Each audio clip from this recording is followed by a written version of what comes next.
नमस्कार दोस्तों, मैं doctor A K Srivastava expert online study point में पुनः आपका स्वागत करता हूं। आज की क्लास में इडियम्स एंड फ्रेजेज पुनः लेकर के आया हूं, क्योंकि मैंने आपसे वादा किया था कि 70 प्लस करके दूंगा और अभी हम लोग 70 के टारगेट पे पहुंचने वाले हैं। आज 18 लाया हूं। देखें, पहला है for good. For good, for good का मतलब क्या हुआ? गुड मीन्स तो सब जानते हैं, अच्छा होता है। फॉर के लिए यानी हमेशा के लिए, for ever. For good means होता है फॉर एवर।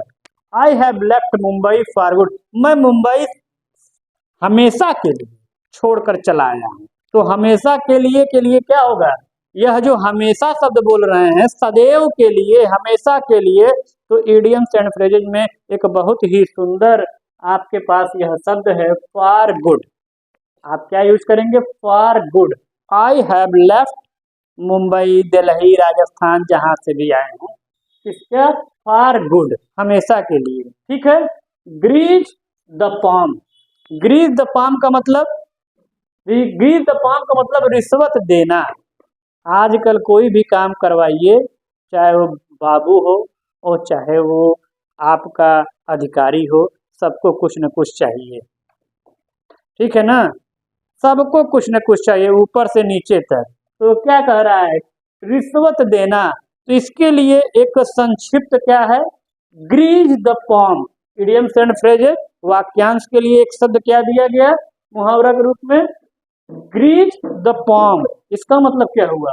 टू ब्रिव, रिश्वत देना।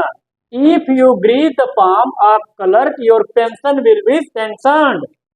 यदि तुमने क्या दे दिया? ग्रीज द पॉम दे दिया, तो your pension will be sanctioned, तुम्हारा पेंशन क्या हो जाएगा? सैंक्शन हो जाएगा, पास हो जाएगा। कब?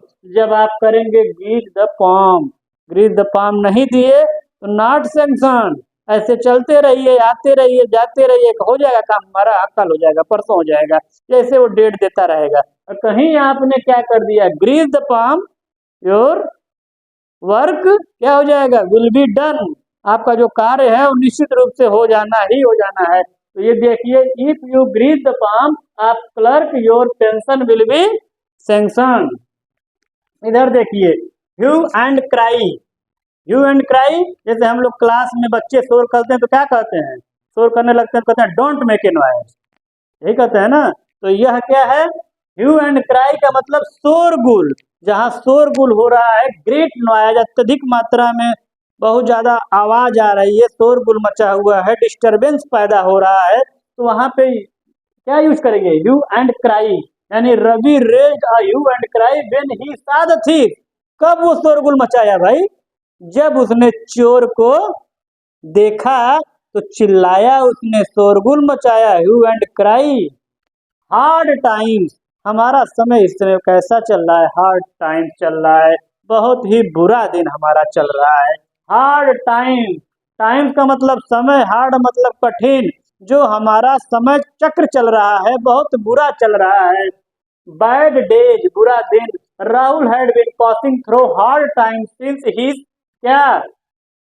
सिंस ही सफर्ड है। देखिए, SUFFERED है। ठीक है, suffered. Rahul had been passing through hard time since he suffered last in his business. इसमें अपने बिजनेस में। ठीक है ना? इधर देखिए, Herculean task.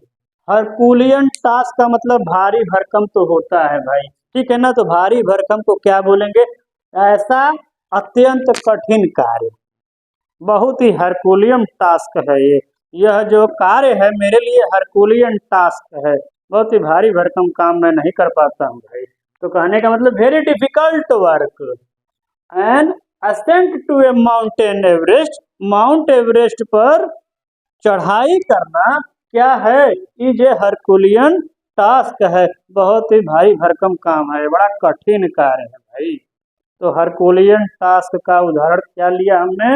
N ascent to a mount Everest is a herculean task. Maiden speech, जब भी हम पहला भाषण देते हैं स्टेज पे अपने जीवन का, तो यह हमारा मेडन स्पीच होता है, फर्स्ट स्पीच होता है, फर्स्ट कन्वर्सेशन होता है लोगों के बीच में, तो हमारा मेडन स्पीच है। फर्स्ट स्पीच, प्रथम भाषण। The new secretary made his maiden speech in function. ठीक है। मैन ऑफ लेटर्स, इधर देखिए, मैन ऑफ लेटर्स। मैन में आदमी, लेटर आपके जानकारी में पत्र होगा, तो मैन ऑफ लेटर्स यानी क्या कहना चाहता है, ये देखिए एरर है यहाँ पे, विद्वान आदमी है। विद्वान क्या होता है, विद्वान, विधान नहीं, विद्वान आदमी, इंटेलिजेंट मैन। ठीक है। स्कॉलर मैन या man. Doctor Avnish the first professor of BBSPU was a man of letters. क्या थे वो, मैन ऑफ लेटर्स थे। तो मैन ऑफ लेटर्स का मतलब विद्वान आदमी। ठीक है। Nip in the bird, nip in the bird to destroy at beginning, आरंभ में ही नष्ट कर देना, शुरुआती दौर में ही क्या करना, निप इन द बर्ड यानी शुरुआती दौर में उसको क्या करना, नष्ट कर देना। तो देखिए, all the bad habits must be nipped in the bird. ठीक है। मैन ऑफ एक्स्ट्रा, इसको ध्यान दीजिए, रेड कलम से यह अंडरलाइन किया हुआ है जितना भी वर्ड, यही मैन है आपका। Man of extra, man of extra, man means आदमी, एक्स्ट्रा मीन्स क्या होता है, गाय को खाने वाला भूसा होता है, तो बेकार काम है, ये मनुष्य नहीं खा सकता। तो मैन ऑफ एक्स्ट्रा, भूसे का आदमी, भूसे का आदमी नहीं भाई, इसका मतलब निरर्थक आदमी, बिना काम का आदमी। ठीक है ना, जिसका कोई वजूद ही न हो, बेईमान आदमी। तो मैन ऑफ एक्स्ट्रा का मतलब होता है person with no social position, जिसका कोई सामाजिक स्तर हो ही न, उसी को कहते हैं मैन ऑफ एक्स्ट्रा। तो बेईमान या बेकार आदमी, none cares for a man of extra in society. Over and ever, over and ever, moreover, अधिक और भी, अतिरिक्त। I paid him 50 rupees over and ever what I had to paid him. कितना रुपीज, 50 रुपीज, अत्यधिक मात्रा में दिया। Moreover या एलॉट ऑफ मात्रा में, बहुत ज्यादा मात्रा में। ठीक है ना, तो उसके लिए प्रयोग किया गया over and ever. Pros and cons, बहुत अच्छा है, आगे पीछे कह रहा है, आगे पीछे यानी arguments for and against. Scholar में do not express their opinion without examining, without examining the pros and cons of the matter, बिना मैटर के, सॉरी, बिना मैटर के यानी दोनों पहलुओं को जाने बिना, मैटर जो भी हो उसके दोनों पहलुओं को जाने बिना आप जो है कोई भी क्या कहते हैं, आर्गुमेंट्स फॉर एंड अगेंस्ट कह रहा है, उस स्कॉलर क्या करता है, डू नॉट एक्सप्रेस, नहीं कर सकता है एक्सप्रेस। कब तक, जब तक उनके विचारों को, जब तक जो है दोनों पहलुओं को जाने बिना वो उसको लागू नहीं कर सकता है। तो इसलिए प्रोस एंड कॉन्स का मतलब होता है आगे पीछे या दोनों पहलू। ठीक है। रन अवे, टू फ्ली, भाग गया। छोटी बच्ची ने क्या किया, the little girl ran away with the necklace, necklace लेकर के क्या करती है, भाग जाती है। कौन, वह छोटी लड़की। The split hair, split hair जैसे हम लोग लड़ाई झगड़ा हल्का फुल्का कहीं हो गया, किसी को मैं जा रहा हूँ गाड़ी से मेरे धक्का लग गया, या मैं पैदल चल रहा हूँ किसी से हल्का सा टच हो गया तो बवाल कर लिया, बवाल करने का मतलब झगड़ा कर लिया, यानी मार पीट तो उतारू हो गया, जबकि बात कुछ नहीं थी। तो कहा जाता है तुम तो यार गजब हो, पूरा बवाल मचा दिए थोड़ी सी बात के लिए, बाल की खाल निकालने लगे, स्प्लिट हेयर्स करने लगे। Split hair, to go into minute details, बाल की खाल निकालना, छोटी छोटी बातों पर झगड़ा करना। ठीक है ना। रमेश वेस्ट हिज टाइम, समझ रहे हो कहाँ बर्बाद करता है, स्प्लिटिंग हेयर्स में। ठीक है। इधर देखिए, tit for TET, tit for TET का मतलब क्या होता है, टिट फॉर टैट का मतलब होता है जैसे को तैसा। क्या होता है, जैसे को तैसा। Blow for blow, Gandhi ji was against the policy of tit for tat, वो जैसे को तैसे पॉलिसी के विरुद्ध थे। यानी कोई एक गाल पे तमाचा मारा तो दूसरा वो हाजिर कर देते थे, जबकि ये नियम नहीं था किसका, उनका, जिन्होंने कहा था तुम मुझे खून दो मैं तुम्हें आज़ादी दूंगा। वो कहते थे इस पर मारा तुम दो ठो मारो उसको खींच करके, और गांधी जी कहते थे ले एक ठो और ले लो हमसे, क्योंकि बड़े सरल स्वभाव के थे। तो टिट फॉर टैट वाले आदमी नहीं थे। टिट फॉर टैट का मतलब क्या हुआ, जैसे को तैसा जवाब दो, एक थप्पड़ मारा तुरंत पलट करके मारो उसको। लेकिन गांधी जी ये काम नहीं करते थे, ठीक है ना, जैसे को तैसा रिप्लाई नहीं देते थे। इसलिए गांधी जी अगेंस्ट, विरुद्ध थे। किसके विरुद्ध थे, द पॉलिसी, उस नियम के, किस नियम के, जैसे को तैसे वाले नियम के विरुद्ध थे। To and fro, backward and forward, इधर उधर, the policeman was walking to and fro in street at night. ठीक है, the policeman was walking to and fro in street at night. वो रात में क्या कर रहे थे, इधर उधर टहल रहे थे। कौन, policeman. Safe and sound, safe and sound का मतलब क्या होता है, सुरक्षित। In the car accident all the men were safe and sound. In the car accident all the men were safe and sound, यानी कि कार एक्सीडेंट में जो लोग दुर्घटनाग्रस्त हुए थे उसमें सभी लोग क्या हो गए, सुरक्षित बच गए, सेफ एंड साउंड हो गए।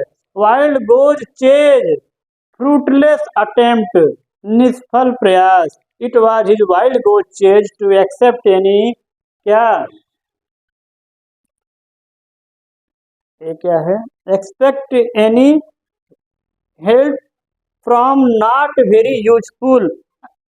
समझ रहे हो, तो वो कह रहा है कि ऐसा प्रयास किया गया जो प्रयास जो है वह यूजफुल नहीं था, निष्फल, यानी लाभदायक प्रयास किया उसने अपने तरीके से, लेकिन वह निष्फल हो गया, यानी फ्रूटलेस हो गया। मेहनत किए हम, लेकिन हम मेहनत हमारा सफल नहीं हुआ, इसलिए उसको बोल दिए क्या, फ्रूटफुल नहीं, फ्रूटलेस बोला है, फ्रूटलेस हो गया। इतना लगन से हमने वर्क किया और वो उसमें हम सफल नहीं हुए तो वो फ्रूटलेस हो गया, निष्फल प्रयास हो गया। वाइट एलिफेंट, वाइट एलिफेंट का मतलब क्या हुआ, a very expensive but a pauper, खर्चीला परंतु कम महत्व का। कौन सी ऐसी चीज है जिसको आप लोग समझ रहे हैं खर्चीला हो, बहुत कम महत्व का, बताइए कौन सा चीज है, बहुत कम महत्व का। यानी कि हमने उसकी डिमांड की और वह जो है खर्चीला है, और इसके बाद क्या कह रहा है, वो खर्चीला तो है, महंगा तो है ही, लेकिन वह काम उतना नहीं कर रहा है जितना उसका दाम है। अगर उतना वो काम करता तो उसको क्या बोलते हम लोग, उसको बोलते वैल्यूएबल है वो। लेकिन वाइट एलिफेंट है वो। वाइट एलिफेंट क्यों कह रहे हो भाई, इसलिए एलिफेंट जो होता है तो देखा गया है, लेकिन वाइट एलिफेंट मिलता नहीं है जल्दी, और वो किसी काम का नहीं, केवल 100 पीस है, देखने में कहा जाए वाह वंडरफुल, बस है, किसी काम का नहीं। एक तो मिलता नहीं है, अब मिल गया तो वाह, केवल इतना है, बड़ा सुंदर है, काम कोई विशेष नहीं। तो व्हाइट एलिफेंट का मतलब very expensive but a pauper, खर्चीला परंतु कम महत्व का। A car is a white elephant for a middle class family, middle class family, मध्यम क्लास की फैमिली के लिए कार क्या है, कार एक व्हाइट एलिफेंट है उनके लिए। व्हाइट एलिफेंट है मतलब क्या, बहुत लंबी रकम की है, लेकिन उनके लिए कोई मतलब नहीं है। अरे भाई उतना पैसा तो आना चाहिए उसमें जा करके सफर करने के लिए, इसलिए उस किस कैटेगरी के लोगों के लिए, मिडिल क्लास के लोगों के लिए ये वाइट एलिफेंट है, वाइट एलिफेंट ही है, क्योंकि वाह करने के लिए है, बहुत अच्छा है, लेकिन यूजफुल उनके लिए इसलिए नहीं है क्योंकि जितनी लागत लगा के उस पर चढ़ना होगा उतना वो दूसरा कार्य कर लेंगे, इसलिए बोला गया है वाइट एलिफेंट। इस पे विशेष तौर पे ध्यान दीजिएगा, वाइट एलिफेंट पे, ठीक है। तो यह मैंने आज आपको वीडियो बता दिया ऑनलाइन क्लास में, इसके बारे में जानकारी दे दिया। अब आप इसे नोट कर लें, आपके पास 2 मिनट का समय मेरी तरफ से है, एक बार देख लें और इसे तुरंत नोट करें।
ये बुरा दिन है, इसमें देख लीजिएगा।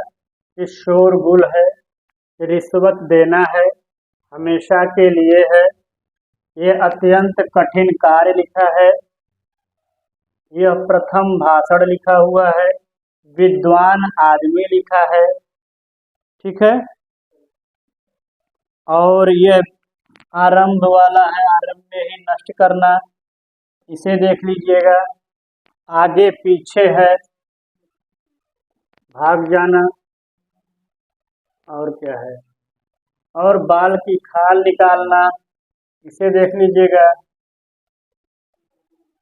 और ये थोड़ा सा हम ध्यान नहीं दिए, देखें जरा, स्प्लिट हेयर्स था, बाल की खाल निकालना का मतलब कि रमेश ने अपना समय नष्ट किया, वेस्ट कहिए या डिस्ट्रॉय कहिए, ठीक है ना। ये थोड़ा सा डिस्टर्ब है, 1 मिनट।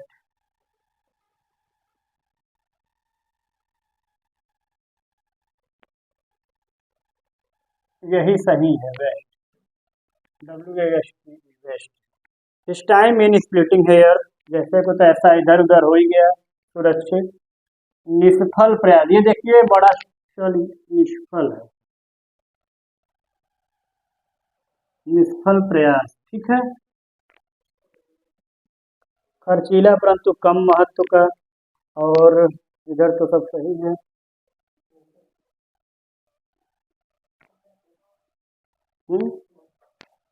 ये कौन सा है, हाँ, अधिक और भी अतिरिक्त, इसे देख लीजिए।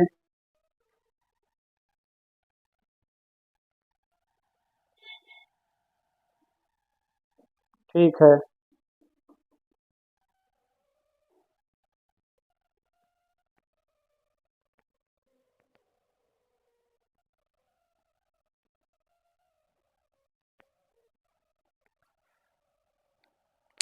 नोट हो गया हो, इसे प्रिपेयर कर लीजिएगा सभी लोग।